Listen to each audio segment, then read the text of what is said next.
पिता परमात्मा पूर्ण ब्रह्म सारी सृष्टि के रचनहार कुल मालिक कबीर परमेश्वर जी, ये हम सभी आत्माओं के जनक हैं, सबके पिता हैं। ये वो पूर्ण परमात्मा हैं, ये कादिर भगवान हैं, समर्थ अल्लाह हैं, कंप्लीट गॉड हैं, जिनके अंदर ये सर्वे गुण प्रत्यक्ष है। तुमेव माता च पिता तुमेव बंधु च सखा तुमेव विद्या च द्रविणीम तुमेव सर्व मम देव देव। यही परमात्मा हमारे वास्तव में पिता हैं। पालक होने के कारण ये पिता हैं, हमारे जनक होने के कारण ये हमारी माता है, क्योंकि इन्होंने हमें अपने वचन से उत्पन्न किया हुआ सभी आत्माओं को। और यही हमारा असली धन है, क्योंकि परमेश्वर स्वयं आकर बताते हैं, कबीर सब जग निर्धना धनवंता ना कोई, और धनवान उसको जानियो जिस पर राम नाम धन होए। फिर परमात्मा बताते हैं, राम रटत कोड़ी ही भलो, राम रटत कोड़ी भलो, चू चू पड़े जो चामे, वो सुंदर शरीर किस काम का, जा मुख नाही नाम। कबीर राम रटत दारिद्र भलो, टूटी घर की छान, वो सुंदर महल किस काम के, जहाँ भक्ति नहीं भगवान। राम रटत कन्या भली, साकेट बलो न पूत, जैसे छेरी के गल में गल थना, जिसमें दूध न मूत। कबीर जिव्या तो वाये भली, जो रटे हरि नाम, नहीं तो काट के फेंक दियो, ये मुख में भलो ना चाम। परमपिता परमात्मा कबीर देव, कबीर साहिब, अल्लाहु अकबर, ये हमारे सभी आत्माओं के जनक हैं, ये सबके पिता हैं। और यही वो रहमत वाले अल्लाह हैं, ये वही कृपा के सागर हैं, जो अपनी आत्माओं को, जो इनकी शरण में आकर के सत भक्ति करते हैं, उनको सर्व सुख प्रदान करते हैं। और जो भक्ति नहीं करते या करते हैं तो शास्त्र विधि त्याग कर मनमाना आचरण करते हैं, या वे इनकम्प्लीट गॉड की, अधूरे भगवानों की भक्ति करते हैं, तो वो प्राणी मोक्ष प्राप्ति नहीं कर सकते। और उनका प्रारब्ध में यानी किस्मत में लिखा हुआ जो पाप कर्म है, जिसके कारण प्राणी को कष्ट होते हैं, उससे भी छुटकारा नहीं पा सकते। प्रत्येक प्राणी इस काल के लोक में 21 ब्रह्मांड में, आप पृथ्वी लोक पर रह रहे हो, ये भी काल के लोक के अंतर्गत आता है। कोई भी सुखी नहीं है। परमात्मा ने बताया कि आप झूठे सुख को सुख कहते हो। आप किस बात को सुख मान बैठे हो? पैसा हो, बढ़िया कोठी हो, कार हो, संतान हो, बस आप इसको मौज मानते हो, इसको आप सुख मानते हो। लेकिन आप भूल जाते हो बगैर तत्व ज्ञान के कि जिनके ये सर्व सुख थे, उनका किसी का पुत्र मर गया, किसी की पुत्री विधवा हो गई, किसी की पुत्री मृत्यु हो गई, और कईयों के तो परिवार के परिवार दुर्घटना में नष्ट हो जाते हैं। तो फिर कहाँ गई वो मौज? उसमें ध्यान नहीं आता हमारे को कि ये कैसे बिजली गिर रही है, क्यों तो हम मर रहे हैं, क्यों जन्म रहे हैं, इसके पीछे कारण क्या है। तो ये परमात्मा ने आके बताया, जो हमारे पिता हैं, और हम गलती से यहाँ आ गए थे इस काल के साथ मेला देखने, और इस मेले में हम भी चल गए, अपने परमात्मा से भी छुड़ गए। अब वो परमात्मा यहाँ आता है हमें समझाने के लिए कि जिस स्थान पर आप रह रहे हो ये स्थायी स्थान नहीं है, ये तो एक मेला है। कोई 10 वर्ष रह सकता है, कोई 20 वर्ष, कोई 50 वर्ष, कोई 60 और 100 वर्ष, उसके बाद सभी ने यहाँ से जाना पड़ेगा। और यहाँ आप एक दूसरे से अस्थायी तौर पर जुड़े हुए हो, जैसे मेले में मित्र बन जाते हैं। आपका परिवार इतना ही समझो।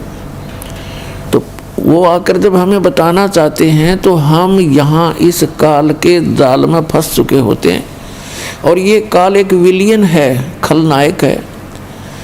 इसकी चेष्टा रहती है कि यहाँ मेरे जाल में फंसे हुए सभी आत्माओं को इतना भ्रमित कर दूं कि ये अपने पिता को पहचान भी ना सके। और इसने ऐसा ही कर रखा है। जब वो परमात्मा यहाँ आते हैं स्वयं, तो उस समय हम उसको पहचान नहीं पाते, और झूठे ज्ञान के आधार से, भ्रमित ज्ञान के आधार से हम अपने ही पिता का विरोध करके इस काल कसाई के जाल में फंसे ही रह जाते हैं। वो परमात्मा स्वयं आते हैं और अपना ज्ञान कराने की चेष्टा भी कराते हैं, और हमें ये भी बताना चाहते हैं कि तुम यहाँ के वासी नहीं हो, और ये तुम्हारा सही ठिकाना नहीं है। क्या बताते हैं कि पहले गए, जो पहले मृत्यु को प्राप्त हो चुके हैं, उन्होंने तो कभी किसी को आकर बताया नहीं हम कहाँ गए, और शेष जो बचे हैं ये भी ऐसे ही चले जाएंगे। और जो भक्ति साधना, जो क्रियाएं आप आजीवन करते हो, ये इस काल के जाल में फंसे रहने की सुव्यवस्था है। उसके लिए सत भक्ति करनी पड़ती है, उस साहेब की भक्ति करनी पड़ती है, समर्थ भगवान की, कंप्लीट गॉड की। और वो भक्ति केवल वो स्वयं ही आकर बताते हैं। जब वो बताने आते हैं तब तक हम इन नकली गुरुओं, आचार्यों, शंकराचार्यों, काजी और मुल्लाओं और इन पीरों के द्वारा इतने भ्रमित कर दिए जाते हैं कि हम परमात्मा के उस ज्ञान को स्वीकार नहीं कर सकते, नहीं कर पाते। पुण्यात्माओं, इसके पीछे क्या कारण रहा कि हम सभी अशिक्षित थे, और प्रत्येक धर्म के धर्मगुरु कुछ एक व्यक्ति होते थे जिनको हम ये मानते थे कि ये सभी सदग्रंथों से, अपने अपने धर्म के सदग्रंथों से पूर्ण परिचित हैं, विद्वान पुरुष हैं, जिस कारण से हमने उनके किसी भी बात पर डाउट नहीं हुआ, अविश्वास नहीं हुआ। और अभी तक हम उनके द्वारा दिए गए लोकवेद, दंत कथा को आधार मानकर अपना जीवन जी रहे थे। परमात्मा को पता था कि ये तब तक मुझे नहीं पहचान पाओगे जब तक ये स्वयं शिक्षित ना होंगे। तो पुण्यात्माओं, चौथा युग आ गया है, जनता कभी शिक्षित नहीं थी, क्योंकि ये शिक्षा एक अभिशाप है इस जीव के लिए, और वरदान भी है। अभिशाप तो इसलिए है कि इसमें हम ज़्यादा चतुर बन गए, और संसारिक सुख सुविधाओं को प्राप्त करने की दौड़ हमने बहुत स्पीड तो लगा रखी है। एडी से चोटी का जोर केवल माँ इकट्ठी करने में लग गए, अभिमानी हो गए। छोटी सी पोस्ट मिल जाती है, हवा में उड़ जाता, सीधे मुँह बात नहीं करता वो व्यक्ति। और पहले अपने बुजुर्ग थे, आए का आदर करते थे, प्यार से बोलते थे, विनम्र रहते थे। तो विनम्र व्यक्ति के साथ भगवान रहता है, जिसमें जरा सा भी अभिमान आ जाता है उससे भगवान दूर हो जाता है। केवल वो अपना फिर कर्म ही प्राप्त करता है पूर्व जन्म का, उसको अन्य कोई लाभ नहीं मिल सकता। तो अब परमात्मा ने आप जी को शिक्षित बनाया है। अब ये शिक्षा आपके लिए वरदान सिद्ध होगी कि आप परमात्मा को पहचान सकोगे, अपने सद्ग्रंथों को स्वयं पढ़ सकते हो, निर्णय ले सकते हो।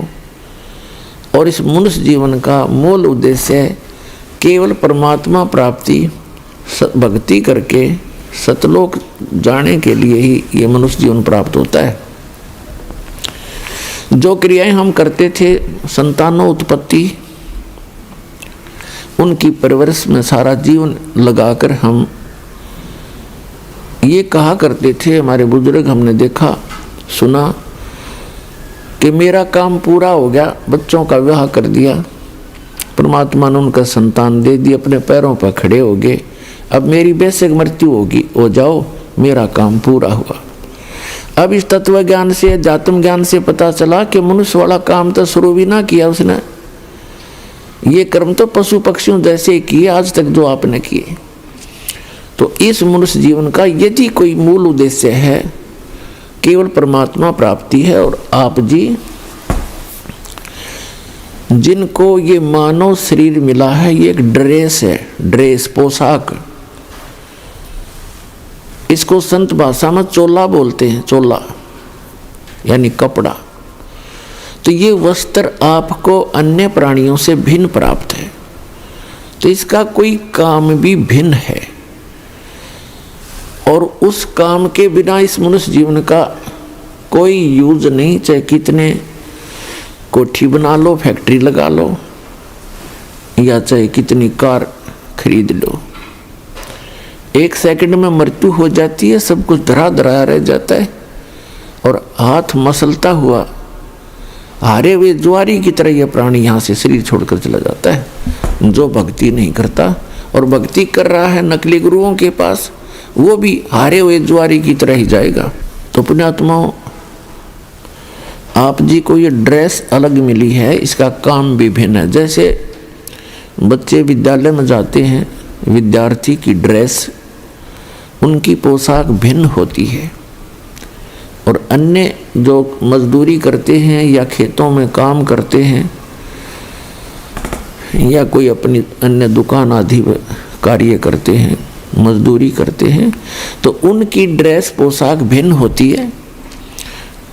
और जिनको ड्रेस में पहनकर जाते हैं, जो विद्यार्थी हैं, उनको फ्री कर दिया जाता है परिवार की तरफ से कि बेटा और बेटी तुम अपनी शिक्षा ग्रहण करो, अपना भविष्य बनाओ।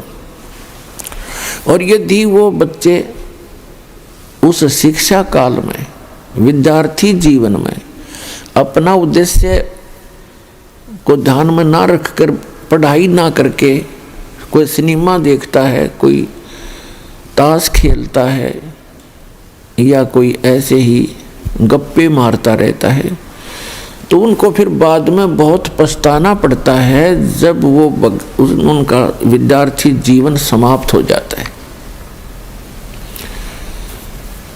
एक समय एक व्यक्ति सड़क के ऊपर, रोड के ऊपर वहाँ मिट्टी डाल रहा था, मजदूरी कर रहा था।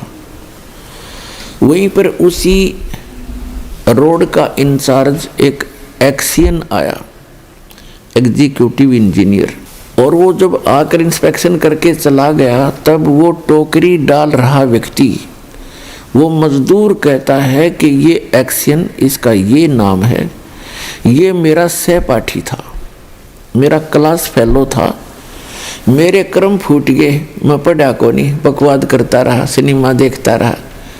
हम इकट्ठे ही इंजीनियरिंग कर रहे थे, +2 करके, 12वीं करके, और मैं पढ़ा नहीं। आज ये एक्शन लग के कारों में घूम रहा है और मैं मजदूरी कर रहा। तो परमात्मा कहते हैं आप यूं पछताओगे जिनको मानव शरीर प्राप्त है। ये विद्यार्थी हो तुम, और जो बच्चे इधर ध्यान देंगे, अपना इस मूल उद्देश्य को पूरा कर लेंगे, सत्य भक्ति पूर्ण संत की खोज करके सत्य भक्ति करके ये तो चले जाएंगे सतलोक में, जहाँ कोई सुख कोई दुख नहीं, सुख ही सुख है। और फिर कभी मृत्यु नहीं होगी, कभी वृद्ध अवस्था आपको नहीं सतावेगी। वहाँ वो सृष्टि है रहने की। ये तो सजा प्राप्त प्राणी यहाँ पर डाल दिए गए हैं जिन्होंने वहाँ गलती की थी एक बार। तो जो यहाँ से सत भक्ति करके चले जाएंगे तो वो तो सुख पाएंगे उसे जो पढ़कर एक्सीन लग गया, और दूसरे दुख पाओगे जो इस मनुष्य जीवन के अंदर केवल राजनीति में, कोठी बनाने में, बंगले बनाने में, बूटी सूटी लाने में और बेमतलब की बकवाद करके अपना जीवन व्यर्थ कर जाते हैं। वो ऐसे पछताएंगे जैसे वो मजदूर पछता रहा था, फिर गधे कुत्ते बनकर मजदूर लगेंगे। इसलिए परमात्मा ने आकर स्वयं ज्ञान दिया है कि आप भक्ति करो, और जो भक्ति नहीं करते वो चाहे भले ही आज आपको सुखी नजर आते हैं, वो उनके पूर्व जन्म की शुभ कर्मों की बैटरी चार्ज है, आगे चार्जर लग नहीं रहा। तो जब तक पूर्व जन्म की बैटरी चार्ज है यानी पुण्य कर्म है वो उनके चलेंगे, तब तक तो उसको कोई परेशानी नहीं होगी। और जब परेशानी आने लगेगी, बैटरी डिस्चार्ज होगी, पुण्य क्षीण हो जाएंगे, फिर उस पर कहर पे कहर टूटेंगे। तो इसलिए जो आज सुखी है उसको भी चार्जर लगाना पड़ेगा, यानी सद्भक्ति रूपी ये साधना इस दास से प्राप्त करनी पड़ेगी। क्योंकि विश्व के अंदर इस दास के अतिरिक्त किसी के पास सत्भक्ति नहीं और सच्चा ज्ञान नहीं, सब गलत ज्ञान प्रचार कर रहे हैं।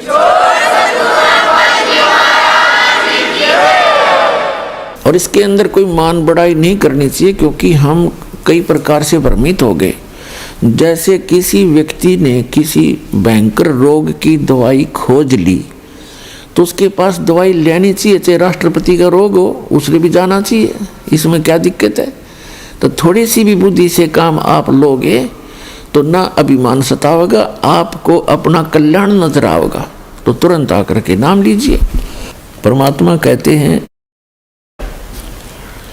मन तू पावेगा अपना किया रे, भोगेगा अपना किया रे। मन तू पावेगा अपना किया रे, भोगेगा अपना किया रे। राजा राम की कार उलंगी गई सीता लंक मजारे। राजा राम की कार उलंगी गई सीता लंक मजारे। सेतु बंधा जब सेना उतरी, चढ़ गए पद्म 18। मन तू पावेगा अपना किया रे, भोगेगा अपना किया रे। लंका तोड़ी बिलंका रे तोड़ी, वो अहि रावण से मारे। लंका तोड़ी बिलंका रे तोड़ी, अहि रावण से मारे। 10 मस्तक रावण के काटे, विभीषण को राज दिया रे। मन तू पावेगा अपना किया रे, भोगेगा अपना किया रे। प्रहलाद पैज परवान करी है, धर नरसिंह अवतारे। प्रहलाद पैज परवान करी है, धर नरसिंह अवतारे। दीन दयाल दया कर उतरे, एरना कुश उदर वेदार। मन तू पावेगा अपना किया रे, भोगेगा अपना किया रे। हा हा हु बंदे होते तौलत हैं बलवारे। हा हा हु बंदे होते तौलत हैं बलवारे। गज और गरावणे भव सागर, 10 सेंस अधिकार। मन तू पावेगा अपना किया रे, भोगेगा अपना किया रे। भाई श्वास घटो बलहीन भयो जद खेच लिया मजदारे। श्वास घटा बलहीन भयो जद खेच लिया मजदारे। अर्ध नाम रसना से टेरा वो सुमृत है रंकारे। मन तू पाव गया अपना किया रे। भोग गया अपना किया रे। भाई नारद मुनि तेर काली रे योगी जिन मन गर्भ किया रे। नारद मुनि तेर काली रे योगी जिन मन गर्भ किया रे। पल में पूत बहतर जाए ये रोवत केस उपाड़े। मन तू पाव गया अपना किया रे। भोग गया अपना किया रे। भाई कृष्ण गुरु दुर्वासा होते 56 कोटि सिंगारे। कृष्ण गुरु दुर्वासा रे होते 56 कोटि सिंगारे। अम्बरीश कह चले अपुठे वो दुर्वासा से हारे। मन तू पाव गया अपना किया रे। भोग गया अपना किया रे। भाई दुर्योधन और दुशासन को द्रौपदी चीर उतारे। दुर्योधन और दुशासन को द्रौपदी चीर उतारे। अंधे को पीन दी थी वो बढ़ गए अंत अपारे। मन तू पाव गया अपना किया रे। भोग गया अपना किया रे। भाई भीष्म पिता और द्रोणाचार्य कर्ण से बाणों मारे। भीष्म पिता और द्रोणाचार्य ये कर्ण से बाणों मारे। महाभारत में टटीरी के रखे वहाँ घंटा टूटे पड़ा रे। मन तू पाव गया अपना किया रे। भोग गया अपना किया रे। भाई 33 करोड़ यज्ञ में आए वो 88 सारे। 33 कोटि जग में आए 88 सारे। 12 कोटि वेद के वक्ता वहाँ सुपच का शंख बजारे। मन तू पाव गया अपना किया रे। भोग गया अपना किया रे। भाई चमरा कनक जनेऊ काढ़ा विप्र पंडित सब हारे। चमरा कनक जनेऊ काढ़ा पंडित विपर सब हारे। जुल्हे के घर बालद आई वो केसों से बन जा रे। मन तू पाव गया अपना किया रे। भोग गया अपना किया रे। मीराबाई को मारन लागे जहर का प्याला प्यारे। मीराबाई को मारन लागे जहर का प्याला प्यारे। पीवत ही अमृत हो गया सर्द ही और।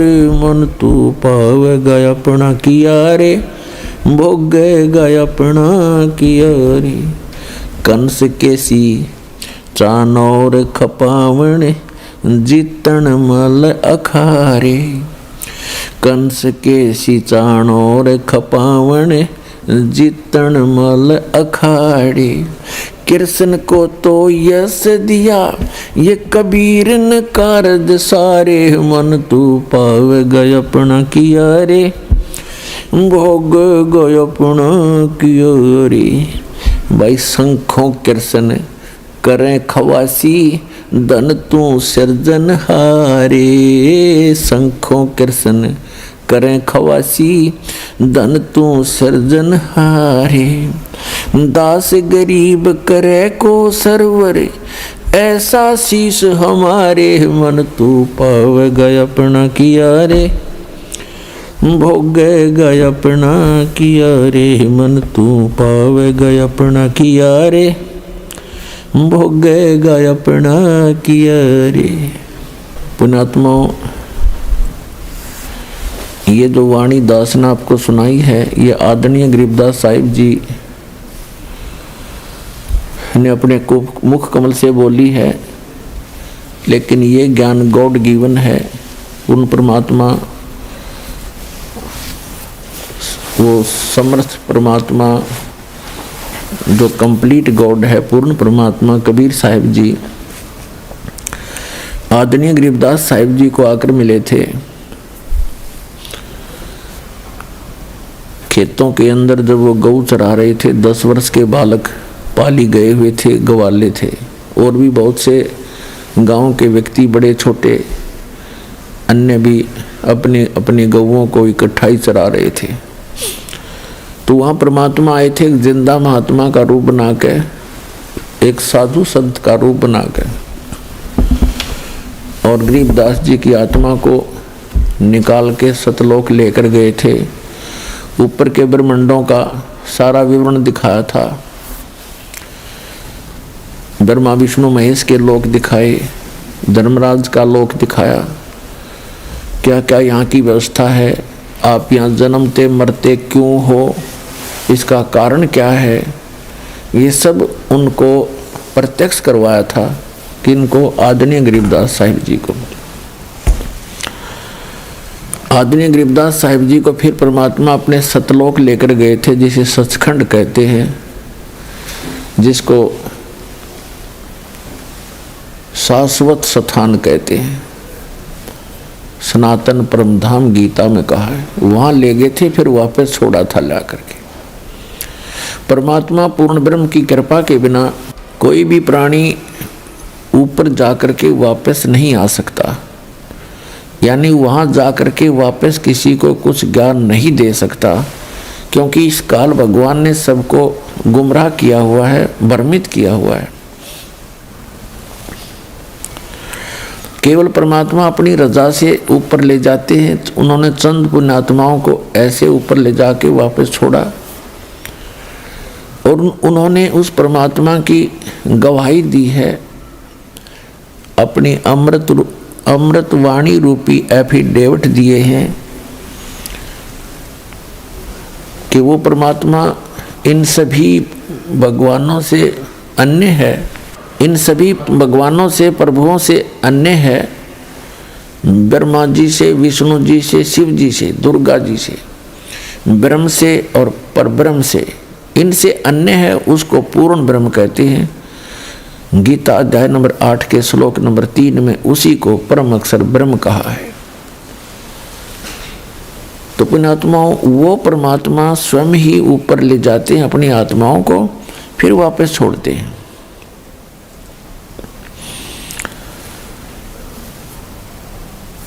और फिर वो आकर के भगवान के विषय में जानकारी देते हैं। उनमें से एक गरीबदास जी हैं, जो परमात्मा से प्राप्त यथार्थ ज्ञान के आधार से क्या बता रहे हैं कि जिस लोक में आप रह रहे हो, ये तो केवल भक्ति करने के लिए आपको मानव शरीर दिया जाता है इस लोक में। बाकी अन्य प्राणी तो अपने पूर्व जन्म के कर्मों का ही भोग रहे होते हैं। और आप सत भक्ति ना करके अन्य भक्ति करते हो या यहाँ बकवादों में लगे रहते हो, तो उनके साथ कैसी कैसी घटनाएं घटी। यदि आप यहाँ सुख संपत्ति चाहते हो, सुख संपत्ति से सुख मानते हो या संतान से सुख मानते हो, उसका उदाहरण देते हुए बताते हैं। सर्व सोने की लंका होती रावण से रणधीरम, एक पलक में राज विराजी वो जम के पड़े जंजीरम। मन तू सुख के सागर बस रे भाई, और ना ऐसा यस रे। फिर बताते हैं, क्या मांगो कुछ थिर ना रहाई, और देखत नैन चला जग जाई। 1 लख पूत 1.25 लाख नाती, उस रावण के आज दीवा नबाती। यदि आप यहाँ संपत्ति चाहते हो, बड़ी बड़ी हवेली बनाना चाहते हो, कई कई मंजिल की कोठियां बनाना चाहते हो और उसके ऊपर अच्छी मार्बल वगैरह लगा कर अपनी शान और शौकत बनाकर आप खुश हो, उसको संकेत देते हैं कि श्रीलंका का राजा जो रावण था उसने सोने के महल बना रखे थे, सोने की ईंटों से, और उसके 1 लाख पुत्र थे। और ऐसे कुबद करने वालों का जो सत भक्ति नहीं करते, रावण भक्ति भी करता था लेकिन भगवान शंकर की करता था, तमोगुणी शंकर की।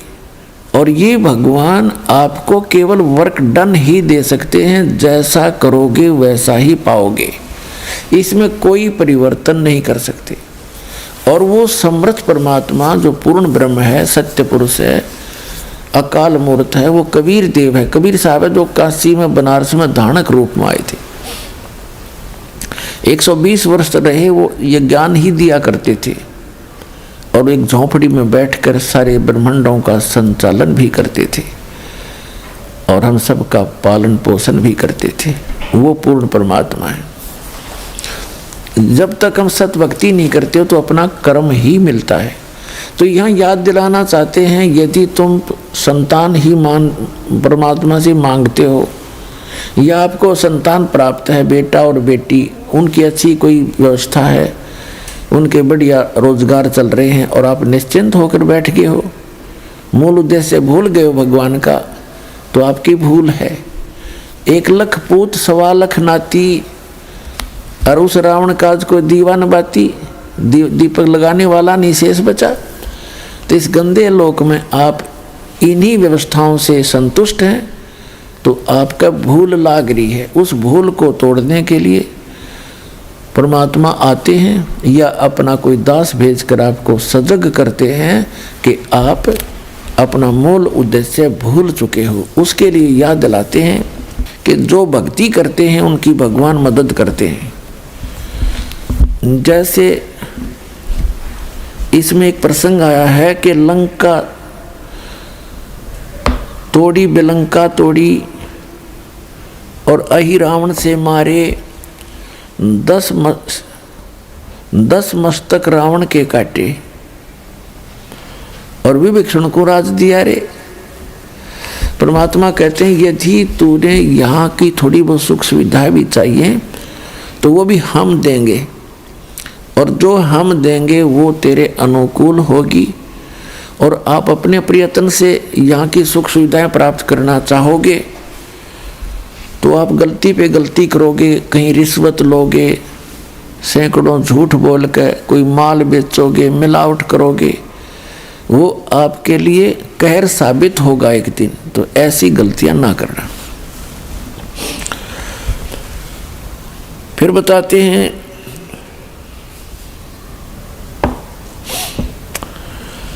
एक हा हा हु नाम के 2 साधक थे। हा हा हु बंदे होते तोलत हैं बल भारे, और गज और गरहा भय बने भवसागर 10 संस अधिकारे। श्वास घटा बलहीन भयो जद खींच लिया मझधारे, अर्ध नाम रसना से टेरा सुरत सुमरत हर रंकारे। एक हा हा एक हु 2 साधक थे तपस्वी। अब इस काल ने ऐसा जुल्म कर रखा है, पहले तो कोई भक्ति करता ही नहीं, करना चाहता ही नहीं, और करना चाहता है तो उसको मिसगाइड करके रखता है। इन 2 प्राणियों के प्रेरणा हुई हम भक्ति करें, उनको नकली गुरु से मिला देता है। उन गुरुओं ने उनको बता दिया हा हा और हु को कि आप जी तपस्याएं करो, तपस्या से भगवान मिलता है। अब दोनों ने तपस्या की, उनको अभिमान हो गया आपस में कि मेरा तप तेरे से ज्यादा है। दूसरा कहता कि नहीं, मेरी तपस्या तेरे से अधिक है। तो दोनों का फैसला, वो अपना निर्णय कराने के लिए ब्रह्मा जी के पास गए। ब्रह्मा जी से पूछा कि हमारा निर्णय करके बताओ, आप तो अंतर्यामी हैं, कि हम में से कौन से का तप ज्यादा है। ब्रह्मा जी को पता था कि तप से सिद्धियां आ जाती हैं, और ये जितने भी ऋषि मुनि थे सिद्धियां प्राप्त करके ये सर्प बन गए विषैले। इनके जरा सी भी कोई प्रतिकूल बात कर देता था उसको श्राप दे देते,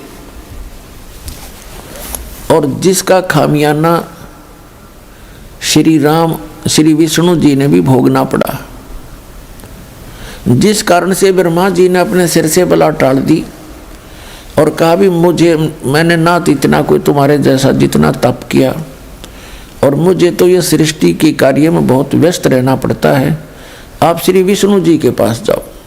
वो विष्णु जी के पास आ गए, विष्णु जी से भी यही प्रार्थना करी, विष्णु जी के भी यही मन में शंका आई कि यदि मैंने, जैसे ब्रह्मा जी ने भी ये सोचा था, यदि मैंने एक व्यक्ति को कह दिया, एक को तो कहना पड़ेगा तेरा ज़्यादा तेरा कम है, तो जिसको भी कम बता दिया वो श्राप दे देगा, वो डर गया, इसलिए अपने सिर से बला टाल दी।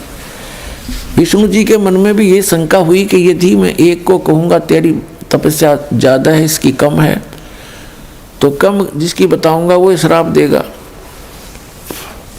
तो इस संकट को भगवान विष्णु जी ने भी मोल लेना उचित नहीं समझा।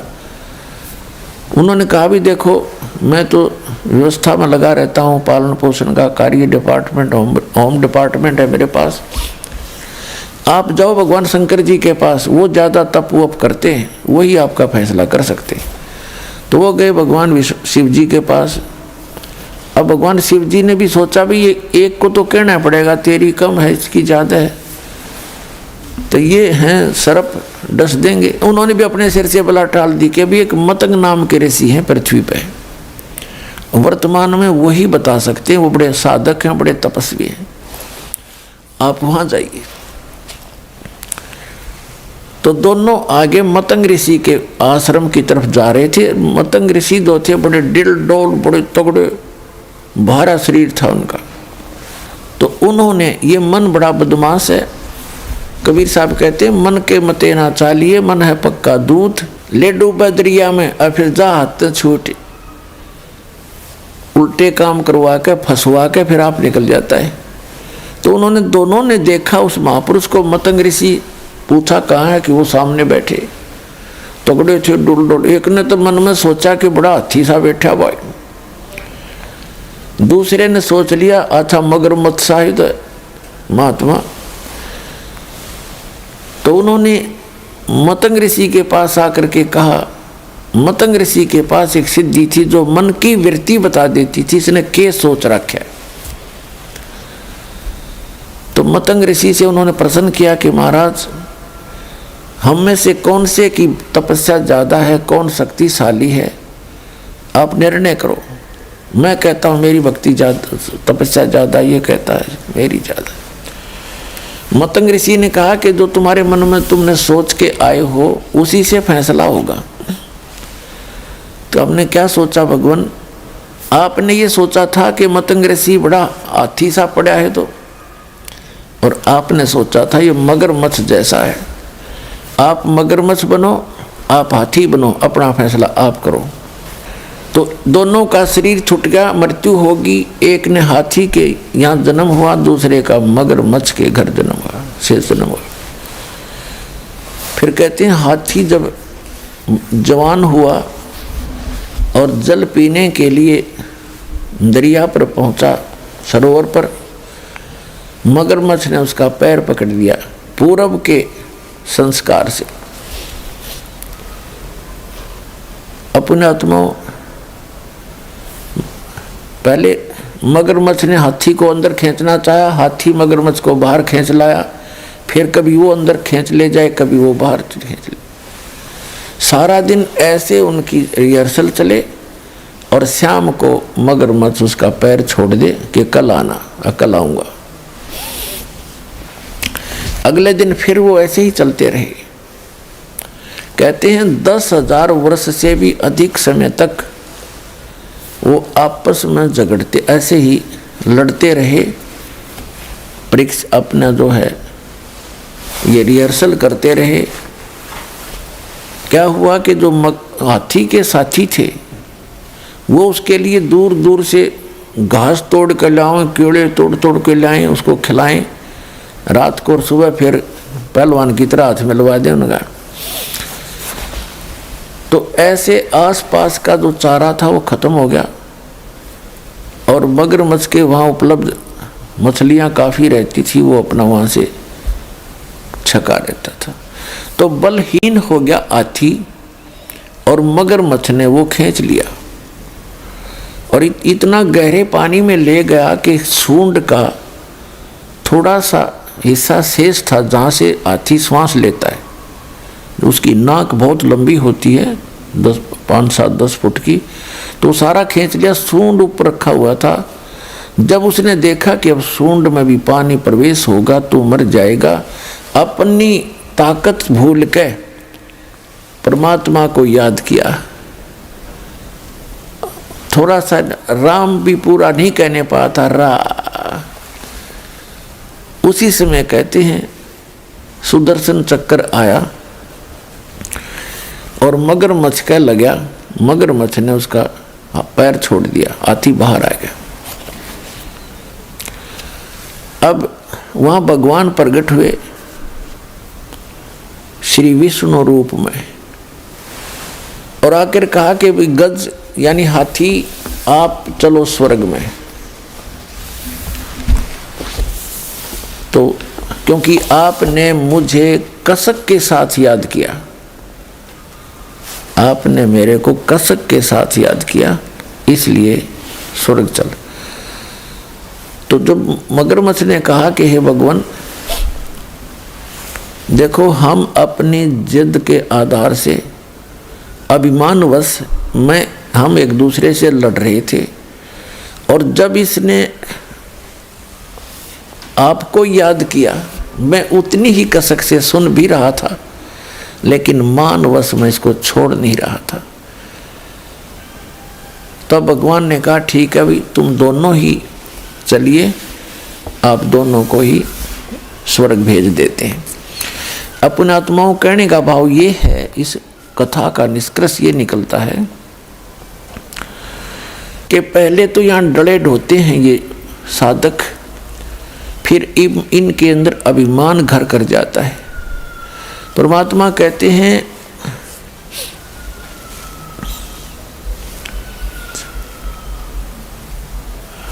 सत्संग की आधी घड़ी और तप के वर्ष 1000 तो भी बराबर है नहीं, कहें कबीर विचार। अब इससे क्या निष्कर्ष निकलता है कि पहले तो ये डरे ढोते हैं, फिर इनमें अभिमान हो जाता है। इन सिद्धियों के कारण एक दूसरे से प्रभु पाक जाते हैं, किसी की हानि ज़्यादा कर देते हैं तो लोग उससे डरने लग जाते हैं, उसको पूजने लग जाते हैं इन ऋषियों को, और किसी को वो थोड़ा मोटा लाभ दे देते हैं अपनी पुण्य से, और उनकी अपनी बैटरी डिस्चार्ज होती जाती है और उनको थोड़ा बहुत राहत दूसरे को दे सकते हैं। दूसरा ये निष्कर्ष निकला कि तब से तो कोई बात बनी नहीं, लास्ट में उन्होंने परमात्मा को कसक के साथ याद किया, तो उससे उनको जो लाभ मिला वो हजारों वर्षों के तप से भी नहीं मिला था। तो परमात्मा कहते हैं चाहे कितना ही तुम तप करो, कितनी अन्य क्रियाएं करो, यदि आपके पास भक्ति नहीं है, आपके पास नाम सही नहीं है, तो आप जी वो उस सतर का भी लाभ प्राप्त नहीं कर सकते जहाँ की आप इच्छा रखते हो। जैसे कोई श्री कृष्ण की पूजा करता है, कोई विष्णु जी की पूजा करता है विष्णु रूप में, कोई भगवान शंकर की करता है, तो कहते वहाँ के सतर का लाभ भी आपको उनके मंत्रों से ही होगा, जो मूल मंत्र हैं, मूल नाम है उनके। और दूसरा जो निरंकार, यहाँ पर तीसरी जो बात क्लियर ये होगी आपको कि जैसे उसने रा कहा था, भगवान को याद करना चाहा था, तो इसको निरंकार धुन कहते हैं। निरंकार धुन, निरंकार जैसे ये राधा स्वामी वाले नाम देते हैं ओंकार, ज्योत स्वरूपी निरंकार। तो जो निरंकार है न, पता नहीं निरंकार होता क्या है। जैसे इंसान मरते हुए भगवान को याद करता है विशेष कसक के साथ, वो रंकार धुन है, रंकार लौ है उसकी, वो रंकार लगन है। जैसे हाथी ने मरते हुए रा गया था, ऐसे जो कसक के साथ मालिक याद किया जाता है, यानी उसकी कीमत अलग से होती है। तो भक्ति करने वाले के लिए संदेश है कि जब आप कोई भी नाम का जाप करें, उसको विशेष कसक के साथ करें, फॉर्मेलिटी सी ना करें।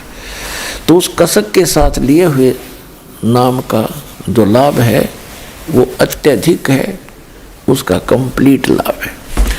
तो यहाँ कहने का भाव ये था कि पहले तो ये डले ढोते हैं, फिर आंडी पाक जा अभिमान हो जाता है भक्ति करके, और फिर यहीं के यही रह जाते हैं। तो यहाँ जो चौथा कंसेप्ट ये क्लियर हुआ कि जैसे कोई परमात्मा की कथा सुना रहा है कसक के साथ, और सुनने वाला भी सुन रहा है उसी भाव से, तो दोनों को वो ज्ञान लाभ प्राप्त होगा। उस ज्ञान यज्ञ का जो लाभ है दोनों को ही प्राप्त होगा। जैसे दास सत्संग करता है और आप हृदय से सुन रहे हो, तो दोनों को ही लाभ हो रहा है, दोनों को उस सतर का लाभ मिलेगा। फिर बताते हैं कि दुर्योधन और दुशासन को द्रौपदी चीर उतारे, अंधे को पीन देई थी, वो बद गे अंत अपारे। भीष्म पिता और द्रोणाचार्य कर्ण से बानों मारे, महाभारत में टटीरी के रखे, वहां घंटा टूट पड़ा रे। अब क्या बताना चाहते हैं कि मन तू पावेगा अपना किया रे, भोगेगा अपना किया रे। दुर्योधन और दुशासन ने द्रौपदी के चीर उतारने का, उसको नग्न करने का प्रयत्न किया, तो उस द्रौपदी का चीर क्यों बढ़ गया? पुण्यात्माओं, आज तक जो भी आपको राम नाम की कथा सुनाई गई है, भगवान की कथाएं सुनाई गई हैं, वो इनकम्प्लीट थी, उनका कोई सिर पैर नहीं था। जैसे हमारे मन में एक शंका बनी रहती थी कि जैसे द्रौपदी जी का चीर उतारना चाहा और वो उतरा नहीं, ये कारण क्या था? हम कथा पढ़ते थे, सुनते थे, और ये भी सुनते थे भगवान ने बढ़ा दिया। भगवान ने और बहनों का क्यों नहीं बढ़ाया? कितनों की इज्जत लूटी जाती है, उस द्रौपदी का ही क्यों बढ़ाया? यहाँ बुद्धि कभी नहीं जाती थी, क्योंकि हम इनकम्प्लीट स्पिरिचुअल नॉलेज प्राप्त थे, ग्रहण कर रखे थे, किए हुए थे। तो परमेश्वर ने आके वो कंप्लीट स्पिरिचुअल नॉलेज दिया, और अब इस दास के पास उपलब्ध है जो इन सभी अधूरी कथाओं को पूरा किया जाएगा। पुण्यात्माओं, आप एक बात को याद रखना कि विश्व के जितने भी प्राणी हैं, ये सभी उस अल्लाह अकबर के, उस कबीर भगवान के, अल्लाह अकबर माने बड़े भगवान के, वो ग्रेट गॉड के, कंप्लीट गॉड के बच्चे हैं। और आज जितने भी पोस्ट प्राप्त हैं, जैसे कोई ब्रह्मा बना है, कोई विष्णु बना है, कोई शिव बना है, या कोई अन्य पोस्ट प्राप्त है, कोई देव बना है, महादेव बना है, और चाहे कोई अन्य यहाँ पृथ्वी के ऊपर राष्ट्रपति बना है, मंत्री बना है, प्रधानमंत्री, मुख्यमंत्री बना है, ये सभी पूर्व की भक्ति किए हुए पुण्यकर्मी प्राणी हैं। अब जैसे दास आपको क्लियर कर ही रहा है, और आपको लगभग क्लियर स्पष्ट हो भी रहा है कि शास्त्र अनुकूल साधना करने से ही जीव को भक्ति लाभ प्राप्त होता है। अध्यात्म मार्ग का जो लाभ होता है वो शास्त्र अनुकूल साधना से ही होता है।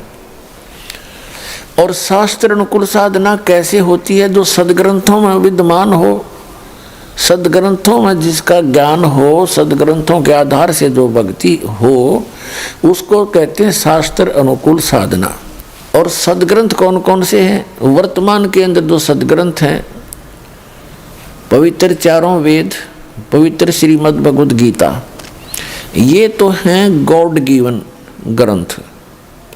इसके अतिरिक्त पवित्र पुराण, पवित्र महाभारत, पवित्र सुधा सागर आदि, ये हैं ब्रह्मा जी के द्वारा दिए गए ज्ञान में प्लस करके अपने मत जोड़ जोड़ के आगे इसके 18 भाग बना दिए पुराणों के। और महाभारत के अंदर केवल उस घटना है वो जो महाभारत के अंदर जो पात्र हैं कौरव और पांडव और कुछ ऋषियों का ज्ञान है। तो ये ज्ञान गॉड गिवन नहीं है, ये तो इतिहास एक टाइप का। ऐसे ही पवित्र कुरान शरीफ, कुरान मजीद कहो एक ही है, केवल नाम नाम मंत्र है, लेख में कोई अंतर नहीं है। तो ये भी गॉड गिवन है, लेकिन ये पवित्र चारों वेद, पवित्र श्रीमद् भगवद गीता और पवित्र पुराण और पवित्र बाइबल का कुछ अंश, पवित्र बाइबल का जो अंश है वो इस ब्रह्म के द्वारा दिए गए हैं। ये भी गॉड है, ये भी अल्लाह है, ये इनकम्प्लीट गॉड है। जैसे भारत का जो राष्ट्रपति हैं और प्रधानमंत्री हैं, ये कंप्लीट साहब हैं, हमारे साहब हैं।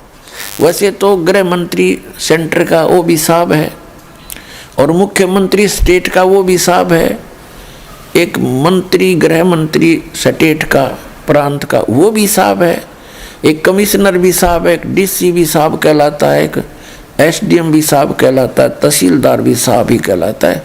तो इस प्रकार ये सभी साहब हैं, लेकिन ये इनकम्प्लीट साहब हैं,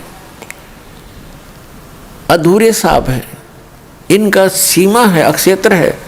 और कंप्लीट साहब जो है वो पूर्ण साहब जो है प्रधानमंत्री है और राष्ट्रपति है। इसी प्रकार जो ब्रह्म है ये इनकम्प्लीट गॉड है, और इसके द्वारा दिया गया ज्ञान इसका इनकम्प्लीट नॉलेज है। लेकिन जितना है वेद और गीता वो सही है, जो कुरान है उस सत्र का ज्ञान वो सही है, लेकिन उसमें ना पवित्र गीता में, ना पवित्र वेदों में, ना पवित्र कुरान शरीफ में, ना पवित्र बाइबल में उस पूर्ण परमात्मा की पूर्ण जानकारी नहीं है। उसके लिए ऑप्शन छोड़ रखा है। पवित्र श्रीमद् भगवद गीता अध्याय नंबर 4 के श्लोक नंबर 34 में, पवित्र यजुर्वेद अध्याय नंबर 40 के मंत्र नंबर 10 में, और पवित्र कुरान शरीफ के सूरत फुरकानी 25 आयत नंबर 52 से 59 में ये स्पष्ट कर रखा है कि वेद ज्ञानदाता, गीता ज्ञानदाता और कुरान शरीफ का ज्ञानदाता कह रहा है कि वो अल्लाह अकबर, यानी वो पूर्ण परमात्मा तो कोई और है जिसने 6 दिन में सृष्टि रची, 7वें दिन तख्त पर जा बैठे। आइए अब हम उन श्रद्धालुओं के अनुभव जानते हैं जो जगत गुरु तत्वदर्शी संत रामपाल जी महाराज जी से दीक्षा प्राप्त कर चुके हैं तथा उनके द्वारा बताए गए भक्ति मार्ग पर चलना। नमस्कार सर। नमस्कार सर। सर क्या नाम है आपका? सर मेरा नाम धीरज दास मंडेरिया है। मैं उज्जैन जिले मध्य प्रदेश का रहने वाला हूँ। सर संत रामपाल जी महाराज से नाम दीक्षा आपने कब ली? सर मैंने संत रामपाल जी महाराज से नाम उपदेश मार्च 2013 में लिया था। सर संत रामपाल जी महाराज से नाम दीक्षा लेने से पहले क्या आप कोई भक्ति साधना भी करते थे?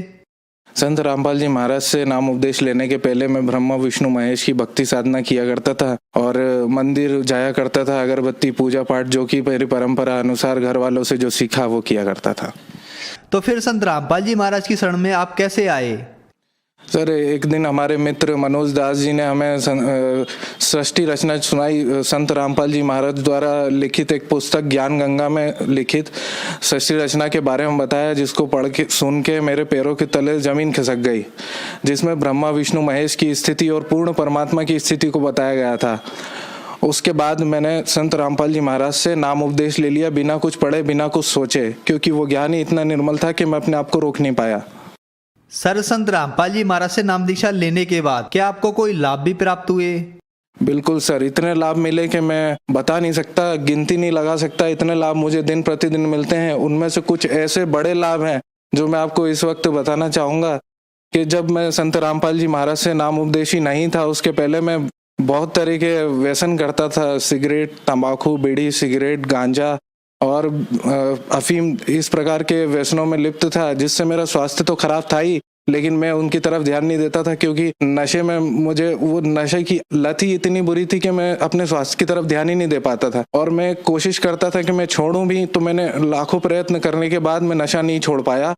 लेकिन जिस दिन संत रामपाल जी महाराज से मैं नाम उपदेश लेने गया, तो ट्रेन में मैं अपनी जेब में बीड़ी और सिगरेट के बंडल ढेर सारे भर के गया, और मेरे साथ हमारे मित्र जिन्होंने मुझे ज्ञान के बारे में बताया था, वो भी साथ ही में गए थे। उन्होंने भी नाम नहीं लिया था, सिर्फ ज्ञान ही सुना था। हम दोनों ट्रेन में जाके जब जिंद पहुंचे, जिंद में हमने वहां पे भी व्यसन करे, आखिरी स्टेशन पे मांग के पिए वहां पे सिगरेट हमने लोगों से। और फिर जब आश्रम की गाड़ी में बैठे, तो जिंद के पहले बरवाला स्टेशन पे हमको 50 किलोमीटर दूर आश्रम की गाड़ी निःशुल्क लेके गई। और जब रात में हमने 3 बजे वहां पे नाम उपदेश लिया, हमें भोजन कराया गया, दूध पिलाया गया। सुबह उठे हम सो के, तो हमें संत रामपाल जी महाराज ने अपने हाथों से अपने सिर पे हाथ रख के आशीर्वाद दिया। और अगले दिन जब हम ट्रेन में लौट रहे थे, तो हमें खुद पता नहीं चला कि जब कोई पड़ोस में सिगरेट पी रहा था, तो हम उसको हाथ जोड़ के बोल रहे थे, भाई बंद कर दे, तकलीफ हो रही है। उस वक्त ध्यान आया कि ये हुआ क्या, एक हाथ, एक आशीर्वाद, एक नाम मंत्र से हमारे नशे बिल्कुल एकदम चमत्कार रूपी दूर हो गए। देखिए, ये जो हमारा शरीर है, इनमें रीढ़ की हड्डी है, इस रीढ़ की हड्डी में कमल होते हैं। संत रामपाल जी महाराज ने वो सत्य साधना दी है, वो सत्य मंत्र दिया है, जिसमें इन सारे कमलों की साधना है। अगर इन कमलों को स्वस्थ, उस मंत्र की जाप करने से इन कमलों की सही स्थिति, स्वास्थ्य बनता है, उससे ही हमारे शरीर के विकार दूर होते हैं। वो मंत्र साधना लेते ही मेरे वो मन से विकार दूर हो गया और मैं नशे से मुक्त हो गया। नशा करने के कारण मेरे मुंह से लेके पेट तक छाले हुआ करते थे, जिसके चलते मैं डॉक्टर को दिखाने गया उज्जैन के गवर्नमेंट जिला हॉस्पिटल में। मैंने जब डॉक्टर को अपने मुंह के छाले दिखाए, डॉक्टर ने बोला, क्या तुम कोई नशा करते हो? तो मैंने बोला, नशा मैं कुछ महीने पहले करता था। मैंने उन्हें नहीं बताया कि मैंने नशा क्यों छोड़ा, कैसे छोड़ा, लेकिन मैंने बोला कि मैं कुछ समय पहले नशा किया करता था। बोले, अच्छा किया तुमने छोड़ दिया, नहीं तो तुम्हें कैंसर के लक्षण है। तो मेरी आत्मा बिल्कुल एकदम थरथरा गई कि ये क्या बोल रहे हैं। अगर मैं 1-1.5 महीने पहले नशा नहीं छोड़ता, तो शायद मैं आज कैंसर से पीड़ित हो चुका होता। वो संत रामपाल जी महाराज ने मुझे कैंसर की जैसी घोर कष्टदायक बीमारी से बचा लिया और मुझे जीवन दान दिया। एक लाभ और, जो मेरी पत्नी है, वो अक्सर बीमार रहा करती थी। हर दूसरे तीसरे दिन, हर 15 दिनों में बुखार, और पूरे साल भर टाइफाइड जैसी बीमारी उन्हें बने रहा करती थी। संत रामपाल जी महाराज से नाम उपदेश लेते ही उनको यह लाभ मिला कि उनको ऐसी बीमारी से बिल्कुल मुक्त हो गई। वो पूरे साल में उनको कभी दवाई लेने की आवश्यकता नहीं पड़ती। अब जब मैंने संत रामपाल जी महाराज से नाम उपदेश लिया था, मेरे घर वाले विरोधी हो गए थे, मैं घर से दूर था, और मेरा विवाह हुआ। हमारे संत रामपाल जी महाराज जी की आज्ञा से हमने विवाह किया। और हमारी जो पत्नी है, उसके डिलीवरी के समय मेरी आर्थिक स्थिति इतनी खराब थी कि मेरे पास नौकरी भी नहीं थी, किराए के मकान का किराया भरने का पैसा नहीं था, खाने के लिए, भोजन की व्यवस्था करने के लिए पैसे नहीं थे।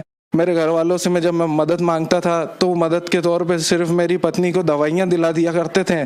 मैं उन दवाइयों को बेच के आटा ले आया करता था, लेकिन मेरी पत्नी पूरे महीनों खाना भी ठीक से नहीं मिला, दवाइयाँ भी नहीं मिली। फिर भी परमात्मा की, हमारे सदगुरुदेव की दया से डिलीवरी जो हुई, एकदम स्वस्थ बच्चा हुआ, उसको कोई भी समस्या नहीं हुई।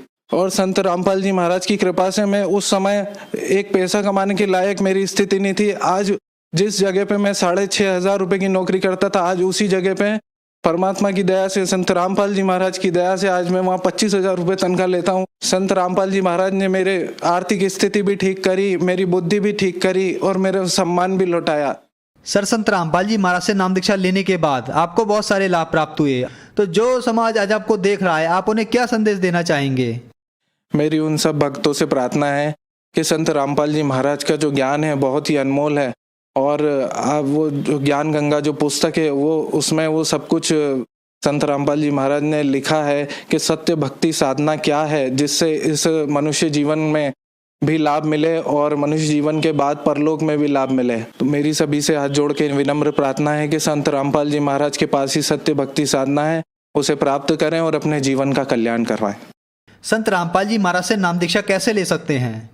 संत रामपाल जी महाराज से नाम दीक्षा लेने के लिए ये टीवी चैनल पे जो नीचे पट्टी चल रही है, इसमें नंबर और नंबर दिए गए, इन नंबरों पे आप फ़ोन लगा के अपने स्थानीय नामदान केंद्र का पता प्राप्त कर वहाँ पे नामदान प्राप्त कर सकते हैं। धन्यवाद सर। धन्यवाद सर, नमस्कार।